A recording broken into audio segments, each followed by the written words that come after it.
versículos y resulta que todas las partes de la Biblia son importantes, pero estamos convencidos de que si hay algo que nos es importante a nosotros como pueblo de Dios en esta época de la historia, es lo que pasó con los apóstoles cuando Jesús se fue. Porque nuestra iglesia hoy está construida sobre una base apostólica. ¿Y qué quiere decir eso? Que todo lo que hacemos hoy en la iglesia es porque los apóstoles lo hicieron, porque Jesús lo enseñó a ellos, porque fue el legado de Jesús mismo. Así que lo que estamos viendo aquí es Jesús haciendo un cambio de vida, haciendo un cambio de pacto. La relación que el pueblo de Dios tenía con Dios mismo tenía que ver con lo que habían aprendido en el templo, el sistema sacrificial. Recuerden que en la época de Jesús todo el mundo vivía en el Antiguo Testamento. Nosotros la vemos en el Nuevo Testamento. En nuestra Biblia están los evangelios del Nuevo Testamento, pero los hechos que regulaban los evangelios eran totalmente la ley del Antiguo Testamento. Pero Jesús está haciendo ese cambio con sus discípulos. Y ese cambio está aquí para nosotros, para que hoy nosotros dirijamos nuestro día a día, como Dios mismo hecho hombre dirigió a sus discípulos. Y esa misma realidad es nuestra realidad hoy. Y en este tiempo vamos a estar hablando acerca de la realidad del Espíritu de Dios en la vida de su pueblo. Y es muy importante que nosotros lo tengamos presente. El día de hoy he denominado este sermón legalismo, es orfandad y es temor. Una de las cosas que Jesús vino a hacer con su ministerio es a derrumbar la realidad del legalismo. Tertuliano decía, esta frase la repito muchas veces, que el Evangelio siempre muere así como en la cruz Cristo murió entre dos ladrones. El Evangelio siempre muere entre dos ladrones. El ladrón del libertinaje, donde las leyes de Dios no me importan mucho, y el ladrón del legalismo. Y una de las cosas que Jesús quiso enfatizar es el centro. El Evangelio es el centro. Seguir a Jesús es pagar el precio de seguirle, pero el precio que Dios me dice que pague, no añadirle a eso para volverme legalista. Entonces, en esta realidad nosotros tenemos que rogar al Espíritu Santo, es el mismo Espíritu Santo el que Jesús mismo predica, que nos dé un corazón muy entendido de nuestra realidad. Pero puntualmente hoy vamos a hablar del extremo de cómo Cristo y su ministerio es en el legalismo y cuál es nuestra respuesta ante una tendencia que es la tendencia más fuerte en la iglesia. La tendencia más fuerte en la iglesia es a volvernos legalistas. Creer que como ya conocemos algunas cosas de Dios, todo se trata de cosas por hacer, en lugar de hacer las cosas porque amamos a Dios. Entonces vamos a orar para que Dios ponga en tu corazón un amor por Él y por lo tanto un amor por su ley, que no sea legalista. Señor, gracias por esta mañana donde nos has citado a adorar su palabra, su gracia, Señor, que nos ha atraído hasta aquí. Y por eso queremos rendir nuestros corazones, decirte que en muchas ocasiones hemos dejado que el libertinaje y el legalismo roben el privilegio que tenemos de responder al llamado hermoso que nos has hecho como Dios, como Rey, como Padre. Y en esta mañana necesitamos que tu palabra, por favor, nos libere, que podamos ser como aquellos discípulos frente a ti, dispuestos a escuchar tu predicación, no solamente como una buena enseñanza de moral, sino como aquella vida que tenemos el privilegio de vivir por ti. Es tu palabra, es tu presencia. Ayúdanos a entender que la predicación del Evangelio nos da poder para vivir en ti, para vivir y gozarnos la vida que solamente tú quieres que vivamos, Señor. Así que yo te ruego que tu Espíritu Santo afirme tu palabra y que nosotros podamos amar con más fuerza hoy a Jesús y que podamos experimentar también cómo tú nos has hecho hijos para amarnos y servirte, obedecerte con valor, con entrega, porque has hecho una obra incalculable para que hoy nosotros podamos vivir para ti, para tu gloria, Señor. Gracias por este tiempo y por tu palabra. Amén. Mis hermanos, hace muy poco tuve una conversación con un buen amigo pastor y los pastores hablan ciertas cosas y una de las cosas que hablan los pastores es de otro pastor. Y no debería ser así, pero digamos que de alguna forma es como un análisis de qué está pasando en nuestra cultura cristiana. La forma más fácil de hacer un análisis acerca de las culturas es a través de quienes las lideran, y muchas veces las iglesias terminan pareciéndose a aquellos que las lideran. Y una de las cosas que veíamos como una tristeza, pero también como un anhelo hermoso de poder ver una iglesia diferente, es ver cómo el legalismo ha tomado el lugar de las iglesias saludables, aún en nuestra ciudad. Entonces vemos que el Señor exige ciertas cosas acerca del cristiano. Sabemos que la vida cristiana tiene que tener ciertas exigencias. Pero este pastor me contaba acerca de un círculo en donde algunos hermanos de nuestras mismas convicciones se habían puesto de acuerdo para organizar una asociación y avanzar el reino de Dios, poniéndose de acuerdo. Una de las cosas que hace la iglesia es por lo menos dar una parte de sus ofrendas para seguir cantando en más iglesias. Entonces estaba muy bien. Pero resulta que algunos de esos pastores empezaron a encontrar en este círculo que les estaban rechazando, les impidieron ser parte, y algunos de los argumentos para que ya esas personas ya no pudieran ser parte y disfrutar del privilegio de la comunión entre esta iglesia hermana, eran cosas como que el pastor de tal iglesia no usaba saco y corbata para predicar. Evidentemente no aceptarían en esa asociación. O como que no cantaban ciertos himnos de tal característica o tal fuente. Y digamos que pues la expresión es, oh, qué lamentable o qué legalistas somos. Pero una de las preguntas que nosotros debemos hacernos es por qué para los seres humanos es tan fácil añadir mucho más de lo que Dios ha exigido. Nos encanta no solamente exigir por corbatas o por formas de cantar, también nos encanta exigir por cosas que para nosotros son preferencias, poner estándares a las personas que Dios no ha puesto. Y también hablamos de lo importante que es tener reglas. Las iglesias necesitan organizarse, las organizaciones necesitan lineamientos, esto está bien, pero nunca por encima de la obra de Cristo como la única que puede lograr aceptación de las personas y como la obra de Cristo modela lo que realmente debe ser la iglesia. Así que una de las cosas que hemos estado estudiando con este nuevo grupo de miembros que estamos preparando en la iglesia es precisamente frases como la que escribía un hermano, como esta. Decía, un no creyente puede tener un buen matrimonio. Un no creyente puede tener un buen matrimonio. Pero solo un creyente puede amar sacrificialmente a su esposa con el amor que proviene del Señor.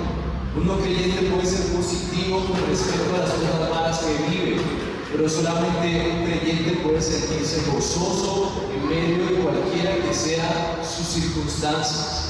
Un no creyente puede congregarse fielmente en una iglesia o una iglesia bíblica, pero solamente un creyente puede amar realmente a Cristo y a su iglesia.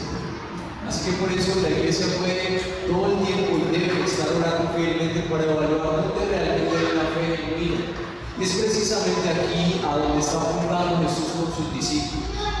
Jesús no está haciendo un grupo que es simplemente mejor que el grupo que había de creyentes en esa época. Jesús está haciendo fieles seguidores de Él mismo. Y en este día vamos a ver una enseñanza importante que quiero que recuerdes, y es la importancia de amar a tu Salvador.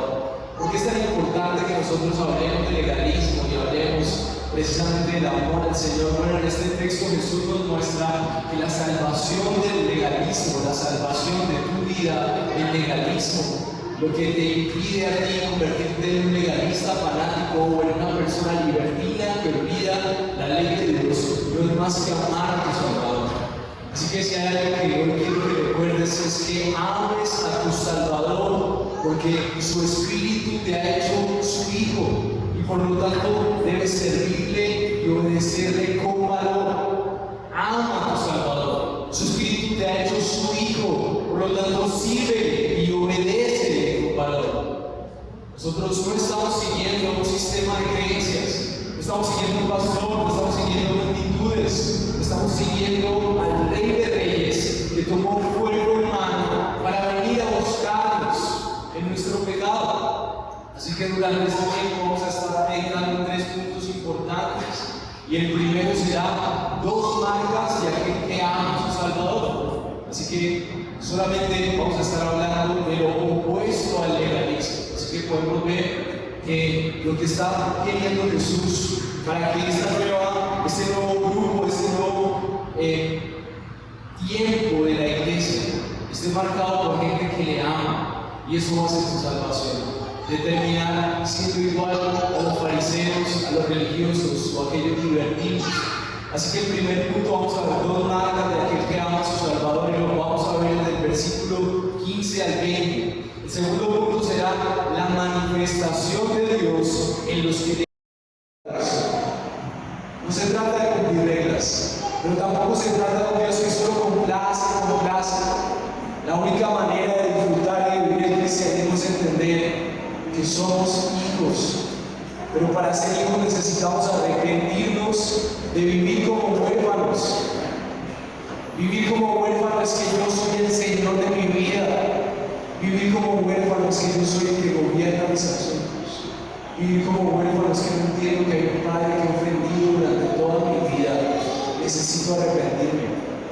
Así que el Señor Jesús está ayudándoles a recordar a sus discípulos que ellos, cuando estén experimentando la persecución de Roma, cuando estén experimentando la persecución de esos judíos, ellos necesitaban recordarse a sí mismos que el Señor Jesús les había prometido que iba a estar con ellos, que no los dejaría huérfanos. Así que Jesús está refiriéndose a algún día. El versículo 20 está diciendo el Señor Jesús a sus discípulos: en ese día conocerán que yo soy en mi Padre y ustedes en mí. El Señor Jesús está abriendo una puerta hermosa que yo ruego al Señor que tú puedas experimentar. Vida para Dios. ¿Cómo nosotros podemos ver lo que dice este primer punto, las marcas de alguien que ama a su Salvador? ¿Cuál es el propósito de Dios en la cruz para con nosotros? Jesús está hablando de ese día. En ese día, ustedes conocerán que yo soy en mi Padre y ustedes en mí y yo en ustedes. Hermosa verdad, que el Señor nos dé el privilegio. El Señor, a través del apóstol Pablo, nos revela que el apóstol Pablo oraba, Señor, que puedan comprender la anchura, la dimensión del amor de Cristo. ¿Para quién te murió en la cruz? Sí, para perdonar tus pecados. Pero el propósito era que nosotros pudiéramos entender la unidad que hay en el Padre y en el Hijo, y que asimismo Dios en su gracia, por su misericordia, por el perdón, por el arrepentimiento, nos ha añadido a la dinámica que tiene el Padre y el Hijo, la relación de amor. Ahora es posible para su pueblo. Su pueblo tiene la certeza de que es hijo, porque el Señor prometió que si nos dio a Cristo, ¿cómo no nos dará con Él todas las cosas? Estamos añadidos al Padre, estamos añadidos al Hijo por la obra de Cristo. Y Cristo dice: ¿a qué día entenderán? ¿A qué día se refería? Estaba refiriéndose al día en donde el pueblo de Dios disfrutaría de la manifestación gloriosa y todavía mucho más grande del Espíritu Santo. Estaba refiriéndose al día en donde descendería de una manera especial el Espíritu Santo sobre su iglesia. Así que esta verdad es demasiado trascendental. Tú necesitas rogar a Dios que te permita entender este momento que está escribiendo Jesús. Jesús está diciendo: yo me voy. Y por eso en otras porciones Él dice: a ustedes les conviene que yo me vaya. Porque la presencia misma de Jesús era tremenda motivación, era fuerza, era ánimo. Pero el día al que se estaba refiriendo Jesús era un día en donde ese mismo Salvador vendría a aquellos que ponían su confianza en Él. Ahora el mismo Jesús hizo milagros, que sanó enfermos, que proclamó el reino de los cielos, que fue a la la salvación de los perdidos, viviría. Ese mismo Jesús prometió vivir en aquellos que confían en Él. Así que nosotros necesitamos luchar contra el legalismo, porque el legalismo nos roba el privilegio de ver vivir a Cristo en nosotros. Tal vez ya no se tratará de hacer milagros, sanar enfermos. ¿Por qué no orar por eso? Pero lo que Jesús quería era el fundamento de la vida de Jesús, su seguridad, su fidelidad, era entender que el Padre le amaba. Y ese amor y esa gracia del Padre respaldó su ministerio, le resucitó de la muerte. Lo que tú necesitas en la vida es comprender que eres hijo, que no estás solo. Si has confiado en Cristo, Él tiene control de tu futuro, de tu familia. Puedes descansar. Hay plenitud, hay paz, hay esperanza, hay vida donde había muerte. No eres un huérfano, eres amado. No es posible que Dios haga pecadores como nosotros, por la promesa que Jesús hizo de que vendría a aquellos que han puesto su confianza en Él. Entonces, cuando Dios ve a aquellos que han puesto su confianza en Él, solamente ve una cosa: a su Hijo amado. Entonces, podemos ser aceptados, podemos ser amados, podemos tener certeza. Así que es completamente satánico el libertinaje, donde no nos interesa amar a Dios y sus preceptos, porque con el libertinaje nosotros no ponemos nuestra confianza en el Dios bíblico, en aquel que se despojó de su gloria para venir a salvarnos. Es un Dios que yo me he creado para seguir a mi manera. Ese Dios no salva. Pero tampoco es el Dios que yo tengo que obedecer cosas para ser aceptado. Ese tampoco es el Dios bíblico. El Dios bíblico es el Dios que miró tu pecado, miró tu lejanía, miró tu ofensa hacia Él y pagó por ti en la cruz. Pero también prometió que Él mismo vendría a aquellos que creyeron. Y si tú has creído, necesitas estar seguro de que el Padre, a través de su Hijo, habita en ti. Y por eso eres completamente amado y aceptado para siempre. Y no hay nada que puedas hacer para que el rechazo de Dios esté sobre ti. Si te has arrepentido, si has pedido perdón, si has abandonado tu manera de vivir. Así que, ¿cuáles son las marcas de aquellos que aman a Dios? La primera marca entonces es que atesora sus mandamientos, y también que recuerda que es hijo, que ha sido adoptado por medio de su Espíritu. Pero una de las cosas que nosotros necesitamos entender es por qué yo debería entonces confiar en Jesús como mi Salvador. ¿Cuál es la manifestación de aquellos que aman a Dios? ¿Por qué Jesús quería hablar acerca de este día venidero a sus discípulos como una razón que los mantuviera firme en la vida ante la persecución? ¿Por qué entender esto va a hacer que cuando tú estés en medio de las dificultades te mantengas firme en la fe en Dios? ¿Por qué entender esto te va a dar esperanza cuando veas que tus hijos, tu familia, tu situación se derrumba? ¿Por qué? ¿Por qué puedes estar confiado? Este segundo punto nos va a ayudar a recordar esto, y es que vamos a entender cuál es la manifestación de Dios en aquellos que le aman. ¿Cómo se manifiesta Dios en aquellos que han decidido amarlo? El versículo 21 en adelante nos lo recuerda. El que tiene mis mandamientos y los guarda, ese es el que me ama, y el que me ama será amado por mi Padre. Es decir, Jesús está diciendo: miren, esa persona que guarda mis mandamientos será amado por mi Padre. Y entonces Judas entra en escena. Judas no el Iscariote, sino el otro discípulo, y le dice: ¿cómo es que te manifestarás a nosotros y no al mundo? Es decir, ¿qué habrá de especial entre aquellos que confiamos en Jesús, en ti y en las demás personas? Es una muy buena pregunta. Eso podría ser una pregunta muy existencial acerca de la fe cristiana. ¿Para qué vale la pena ir tanto a la iglesia? ¿Cuál es la diferencia entre una persona que se comporta muy bien sin Dios y una persona que cree fielmente en Jesús, se arrepiente y entrega su vida completamente a Él? Gran pregunta la de Judas. Y miren la respuesta del Señor Jesús. El versículo 21 dice la palabra, versículo 23, Jesús le respondió: si alguien me ama, guardará mi palabra, y mi Padre lo amará. Y miren lo que dice el texto: y vendremos a Él, y haremos con Él morada. Qué hermosa y grandiosa promesa. La promesa es que hay de especial en aquellos que se arrepienten para confiar en Jesús. Ellos disfrutarán de que la Trinidad misma, la grandeza del Dios viviente, hará un habitáculo, hará un lugar permanente en esa vida. Esto nos ayuda a entender algo muy importante, mis hermanos.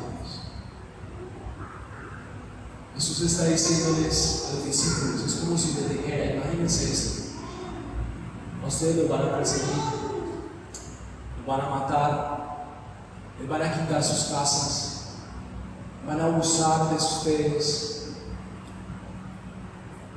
Y cuando la gente vaya a creer que ustedes son los más pobrecitos del mundo porque los ven como huérfanos, en medio de la persecución, ustedes van a hacer a comparación de imperios, de reyes, de potestades, el pueblo en el que Dios habita. Usted podría preguntarse: pues a mí ¿en qué me sirve que Dios habite en mí si yo estoy pobre? ¿A mí en qué me sirve que Dios habite en mí si yo estoy sufriendo por mi hijo, por mi hija? ¿De qué me sirve a mí que Dios habite? Mis hermanos, una expresión como esa es solamente la expresión de la ignorancia.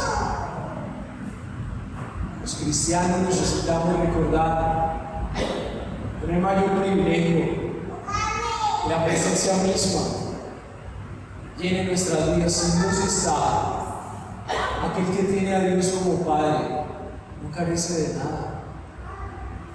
Muchas veces estamos pasando necesidad porque queremos sobrellevar los asuntos a nuestra manera y no hemos acudido al Padre.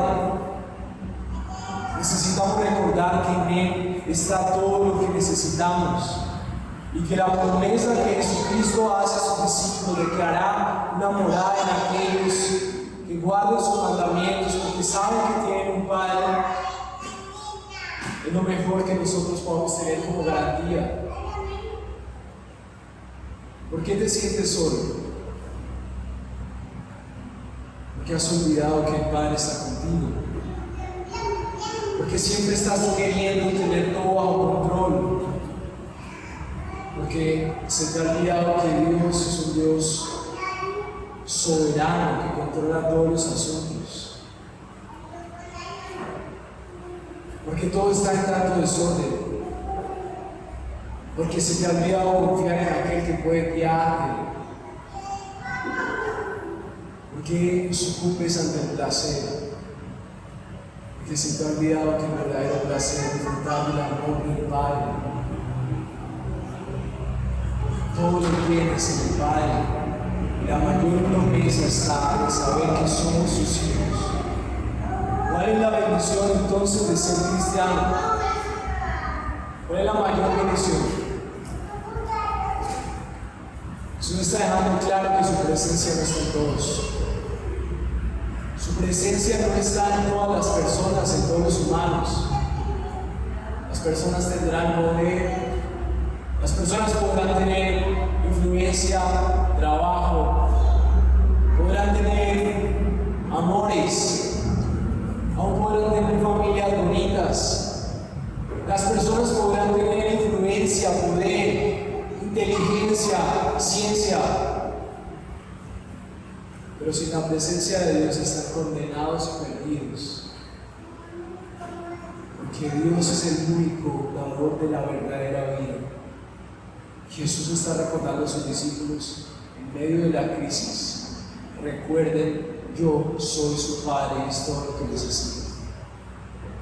Tú necesitas recordar en medio de tu crisis y tu necesidad que lo que necesitas no es plata, Lo que necesitas no es más orden, lo que necesitas no es más control, lo que necesitas no es respuestas, una pareja, un hijo, una familia transformada. Gloria a Dios por todo eso.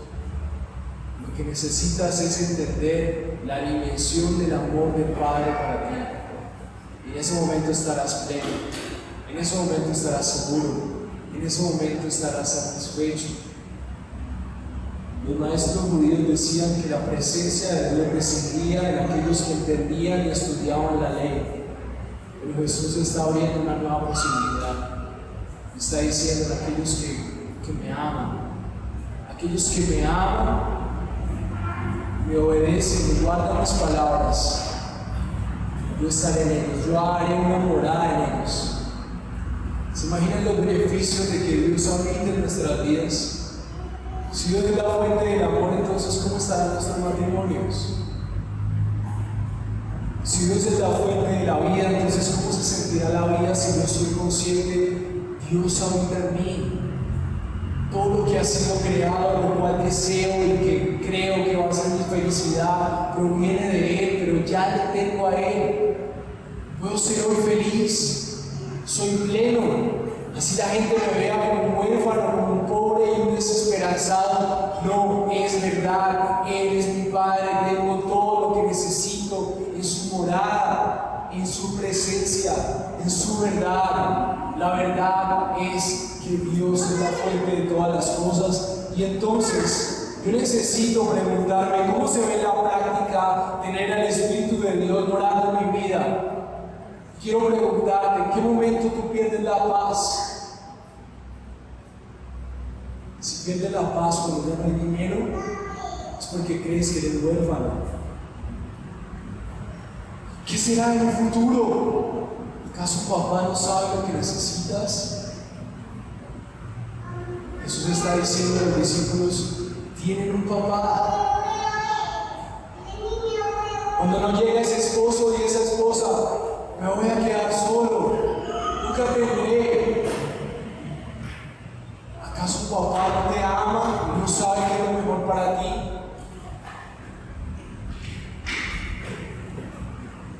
Cuando todo se trata del control, de mi poder, de mis planes, eres también huérfano. Así tengas mucho dinero y te puedas adaptar en tus planes. Que estás haciendo planes que crees que son buenos, pero que estás perdiendo los planes de Dios. El mayor privilegio de ser cristiano es tener a un papá. La promesa hermosa que hace el versículo 26 a ellos es que no solamente tendrán un papá, sino que la promesa del Espíritu Santo en el versículo 26 de Jesús a ellos es: estas cosas les he dicho estando con ustedes, versículo 25, pero cuando el Consolador, el Espíritu Santo, a quien el Padre le dará el nombre, Él les enseñará todas las cosas y les recordará todo lo que les he dicho.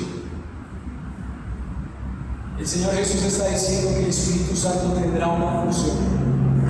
Hemos escuchado acerca del Espíritu Santo que era un consolador. Yo siempre en mi vida había escuchado que el Espíritu Santo es como alguien que cuando me ve mi tristeza llega para decirme: Dios te ama, no te preocupes, Dios está contigo y nos consuela y nos seca las lágrimas. Y está bien, Dios hace eso. Pero Dios no quiere que los cristianos estén en una esquina victimizándose. Tan solo que estoy, Dios. Tan pobre que soy, Dios. Tan terrible la situación de mi familia. Eso no está bien. Está bien que nosotros sintamos dolor, Dios se compadece de eso, pero eso es una ofensa para el Padre. El Padre es abundante, en el Padre hay respuesta, en el Padre hay provisión, en el Padre hay paz, en el Padre hay descanso. Todo lo tenemos en Él. ¿Se imaginan cómo sería ser un padre rico y que yo dé una habitación a mi hijo dentro de mi mansión y que mi hijo todo el día esté diciendo qué solo que estoy, qué pobre que soy? Hijo, pero tienes todo aquí en casa. Hijo, pero tienes un futuro asegurado conmigo. Sería una ofensa después de ya años ese mismo hijo con el mismo cuento. sería ofensivo. Pero Dios, en su misericordia, dice: le voy a dar consolador. La palabra original para consolador quiere decir abogado. Es un abogado defensor. Así que, ¿qué le está diciendo eso a los discípulos? Van a tener una vida bien difícil. Seguirme les va a costar la vida, va a ser persecución, pero sean valientes. Tengo un defensor que va delante de mi pueblo. Sus pisadas se afirmarán por mi misma presencia. Yo soy su Padre. Eso es el Espíritu Santo para el creyente. No hay más victimización. El Rey de Reyes es tu Padre, el Rey de Reyes es tu Salvador. No hay temor, no hay pobreza, hay abundancia, hay victoria, hay amor en abundancia. No hay miedo, hay paz. La palabra de Dios nos enseña que Cristo nos dejó, pero no nos abandonó, envió su misma presencia para que nos defienda. El Espíritu Santo, cuando te crea la víctima, te va a recordar: no, Señor, no eres la víctima, mi misma presencia está contigo, no estás solo, no hay miedo, yo estoy contigo porque soy tu Padre envuelto para adoptarte como mi hijo amado. Estás conmigo, yo estoy al control de tu situación si has creído en mí. Así que la función del Espíritu Santo será defenderte cuando la cosa se ponga difícil y hacerte entender a través de su palabra que Él está contigo. Características del Espíritu Santo: Él te enseñará todas las cosas. Así que en las situaciones difíciles nosotros no nos victimizamos. No importa si no sepamos qué está pasando. En ese momento recordamos: soy hijo, soy amado, tengo todo lo que necesito del Padre. Espíritu Santo, enséñame lo que necesito entender. Eso es una actitud de hijo. La actitud de huérfano es: Señor, si tan solo me dieras esto, si tan solo fuera más disciplinado, si tan solo yo pudiera confiar más en ti. No, la obra fue consumada. Cristo ya terminó la obra. 1 Corintios 1:30: en Cristo Jesús se nos ha sido hecho sabiduría, justificación, santificación. Tenemos todo lo que necesitamos en Cristo. Espíritu Santo, más bien la petición debe ser: Señor, ayúdame a entender qué tengo que hacer en esta situación, porque sé que no estoy solo, porque prometiste que no me abandonarías, porque aunque me siento débil, tus fuerzas son mis fuerzas. Porque aunque estoy triste, mi alegría es que tú eres mi Padre. Porque aunque me siento solo, necesito que me ayudes a entender que tú estás conmigo y eso es suficiente. Entonces, el Espíritu Santo viene a defenderte y viene a explicarte. Defenderte, explicarte. Así que como cristianos muchas veces estamos en derrota porque no entendemos que estamos en la mejor de las épocas. No, eso eran los discípulos. El Señor Jesús está diciendo una promesa: va a haber un día, y ese día es hoy, el día de la iglesia, la época de la iglesia, en donde el mismo Espíritu de Dios hará una morada en cada uno de los creyentes. Así que pregúntate: ¿en qué área te estás victimizando? Y ama a tu Salvador y su Espíritu que te ha hecho su Hijo. Sírvele y obedécele con valor. Él no te ha hecho su Hijo para que tú vivas los placeres de los hijos del diablo. Él no te ha hecho su hijo para que tú estés anhelando la felicidad terrenal. Él no te ha hecho tu hijo para que tú sigas construyendo castillos terrenales de ilusiones pasajeras. Él te ha hecho su hijo para que tú sueñes con los sueños del Rey, con las almas salvadas, con el reino venidero, no para que te compadezcas aquí por lo que no estás viviendo aquí. El Rey ha venido para que su Espíritu te defienda, para que le sirvas, para que le obedezcas con valor. El Espíritu Santo siempre estuvo, mis amados, siempre. Pero el Señor Jesús, miren, el Señor Jesús más adelante en el Evangelio dice: Pero yo les digo la verdad, les conviene que yo me vaya. El Dios y Todopoderoso, Señor de señores, dice: hay algo mejor por venir, y es mi espíritu con ustedes. A pesar de la iglesia que no entienda esto, no debemos arrepentirnos por ser víctimas, porque eso ofende a nuestro Padre. Nosotros no somos las víctimas de la historia. Judas está diciendo: ¿cuál es la diferencia? ¿Qué vas a hacer? Bueno, voy a hacer una morada en usted. Dios no promete más. ¿Por qué Dios no promete más a sus discípulos? Porque todo lo que necesita su pueblo es su presencia, y Dios decidió habitar permanentemente. Eso quiere decir: voy a hacer morada, voy a habitar permanentemente en ustedes. Así que si tienes problemas bancarios, no estás solo. Si tienes problemas económicos, no estás solo. Si te sientes solo, está el Señor ahí. Si tienes temor al futuro, el Señor prometió estar contigo en tu presente, así que tu futuro no es un temor. Tienes temor a la enfermedad, el Señor promete estar contigo, ya sea que te sane o que te dé la fortaleza para pasar por la enfermedad. Entonces, el Señor, a través de su promesa del Espíritu Santo, está preparando un pueblo que va a ser valiente, porque tiene un consolador y tiene alguien que les va a enseñar. Su palabra también nos recuerda.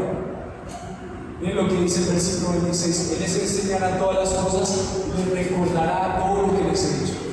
¿Cuál es la labor del Espíritu Santo?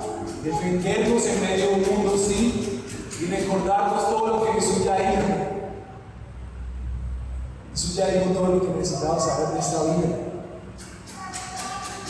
Y la verdad más importante es: eres hijo. Ahora, antes de pasar al punto final, lo más triste sería que tú hoy no fueras hijo. Si tú hoy no eres hijo y no estás seguro de que eres un hijo de Dios, entonces la morada de Dios está contigo. Entonces el Padre no es tu Padre, y entonces en vez de que Dios sea tu Padre, será tu juez. Y cuando veas al Señor en su trono algún día, en lugar de que Él te abrace como Padre, te condenará al infierno. Por eso Jesús vino, para proclamar el arrepentimiento, a decirle al mundo que creía que estaba muy hecho en su religión. Le dijo: ustedes no son hijos. ¿A quién le dijo Jesús que iba a traer morada en ellos? ¿En los templos? Los 12 estaban aquí. Este es el momento de la Santa Cena. Pero increíble, solamente a los 12 Jesús nos predicó la promesa de que Él haría morada en ellos. ¿Y qué tenían de especial esos 12? Amaban a Jesús, atesoraban sus mandamientos. Si tú amas tanto a Jesús, que estás dispuesto a dejarlo todo por el llamado que te hace, estás dispuesto a seguir trabajando mientras piensas cómo lo que haces, lo que estudias, lo que te proyectas en la vida va a aportar a tu Salvador. Si crees que tu vida está perdida sin Él, si reconoces tus pecados que son ofensas delante de Él y estás dispuesto a decir: Señor, que se haga tu voluntad, entonces tú eres de aquellos a los cuales Dios dice esta promesa, porque aunque la predicación de Jesús era a los 12, lo que Él dice es: yo haré esa morada en quienes, en todos aquellos, refiriéndose a los que habrían de venir después de los 12, que me amen a mí como su Salvador, que atesoren mis mandamientos. Tu vida, si pudiéramos escanear tu mente, tu pensamiento y ver tus actuales diarios, reflejaría que tú amas a Jesús. Cuando uno ama a alguien, ¿qué pasa? Me acuerdo cuando conocí a mi esposa, estaba ahí tranquilo en mi misión, solamente Cristo aquí en esta mentira, y mis pecados y mis luchas. Pero cuando llega mi esposa, la que iba a ser mi esposa, yo empiezo a despertar un nuevo anhelo, un nuevo deseo. De una manera extraña, yo ya quería pasar más tiempo con ella, conocerla más, imaginar un futuro con ella. ¿Cómo serán nuestros hijos?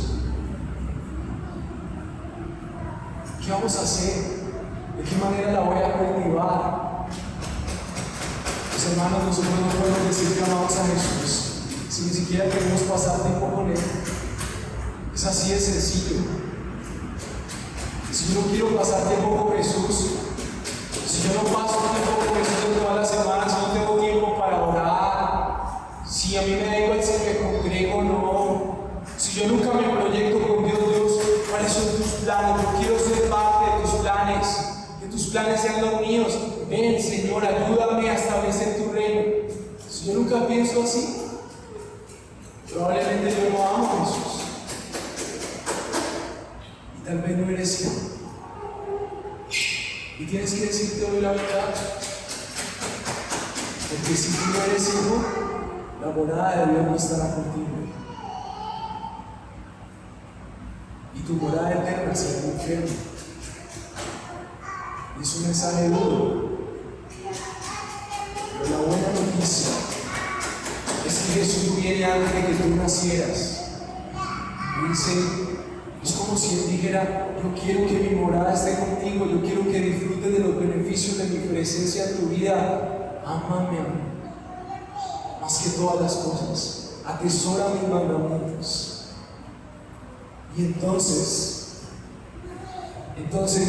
yo habitaré contigo. ¿Qué seguridad hay en la vida de un hijo? ¿Qué seguridad hay en la vida de alguien que se sabe ir? No tiene prevención, no hay vergüenza, no hay estereotipos, no hay formalidades. No le importa qué va a decir la gente, solo se acerca. Sabe dónde está su papá, sabe dónde está el amor, sabe dónde está la aceptación, sabe dónde está la seguridad, sabe dónde está todo lo que necesita. ¿A dónde acudes tú cuando estás en necesidad? ¿A esforzarte más? ¿A Google? ¿A tu victimización en la esquina? Todas esas cosas ofenden al Padre. Ya sea que eres hijo, porque sabes que eres hijo, o que tal vez tienes dudas de ser hijo. Hoy es un día en donde el Señor Jesús nos predica esta verdad a nuestro corazón, para que hoy sea un día hermoso de arrepentimiento. Tal vez hoy tu oración, al final de esta reflexión, sea: Señor, yo no te amo. Mi vida es una evidencia de que yo no te amo, porque yo no quiero pasar tiempo contigo, ni tampoco atesoro tus mandamientos. Si yo estaba hablando de dos cosas que tiene que tener un creyente verdadero. En el corazón está decidido por amar a Dios. Eso tiene que tener una manifestación visible. Alguien puede decir, yo amo a Dios, pero su vida es incoherente, no lo amas. Alguien puede decir, yo amo a Dios, yo quiero seguirle, pero en su vida no ama sus mandamientos, sigue sus propias conductas, las conductas de un mundo secular que no ama a Dios. Y no estoy hablando de gente buena, miren lo que empezamos. Una persona que no es hijo de Dios puede tener un buen matrimonio y no ser un hijo de Dios. Pero solamente los hijos de Dios podrán amar a su esposa como Cristo amó a la iglesia. ¿Saben por qué? Porque Dios prometió una morada en nuestras esposas. Aquel que amó a la iglesia hasta la muerte, ahora habita en todos aquellos que han confiado en Jesús y que están casados. Una persona no creyente podría ser una persona correcta moralmente, aún ir a la iglesia cada 8 días. Pero solamente un hijo de Dios va a conocer el amor del Padre, va a disfrutar del privilegio de saber que mientras se esfuerza por trabajar, Dios está al control. Mientras planea, Dios está al control. Mientras la gente va o viene a la iglesia, Dios está al control, mis hermanos. Dios está estableciendo su reino. ¿Por qué? Porque Él es un buen Padre y Él está llamando a sus hijos. Así que, mi hermano, ama a tu Salvador, ámalo sobre todas las cosas, haz lo posible por abandonar aquello que te impide amar a Jesús. Todo esto, ¿por qué? porque por su Espíritu Él te ha hecho su hijo. Así que ser su hijo es lo más hermoso. Es todo lo que necesitas en esta vida, ser su hijo. Nunca te mirará con desprecio, el que mirará al único hijo perfecto, a Jesús. ¿Cuál es el Evangelio? El Evangelio es que Dios es el verdadero Padre, buscando a hijos huérfanos, reemplazándolos en la cruz para perdonarlos, pero dándoles la vida de Cristo, para poder adoptarlos como sus hijos amados. Hay dos marcas de aquel que ama a su Salvador: le ama, guarda sus mandamientos, sabe que sigue. La manifestación de Dios a los que le aman, será que Él hará una morada en ellos. Y tercer punto, un pueblo amado, con su espíritu, tiene paz y actúa. El versículo 27 termina diciendo Jesús: mi paso os dejo y mi paso os doy, no como el mundo la da. No se turbe su corazón, no tenga miedo. Jesús está diciendo a sus discípulos: conmigo ustedes pueden estar tranquilos. Conmigo, así que les amenacen, no tengan miedo. Yo no les voy a dar una paz como el mundo les da. Mis amados, no busquen paz en el dinero, no busquen paz en las casas, no busquen paz en los amores, no busquen paz en la reconciliación familiar, porque ahí no va a haber paz. Busquen paz en la paz que Dios hizo entre tu pecado y el Dios Santo. Cristo vino a solucionar la peor guerra que había, era la guerra entre los pecadores como tú y como yo, como un padre que solo quería amarnos. Y Cristo murió en la cruz para que fuéramos perdonados y adoptados. Así que ama a tu Salvador. Su Espíritu te ha hecho su hijo. Sírvele y obedécele con valor. ¿Qué decisiones tienes que tomar hoy? Tal vez decisiones prácticas como: ¿quieres amar a tu Salvador? Pasa más tiempo con Él, más agenda con Él, más tiempo de devocional. Si no sabes cómo tener tiempos con Dios, pregúntalos. Déjate acompañar para que tu vida sea más tiempos con Dios.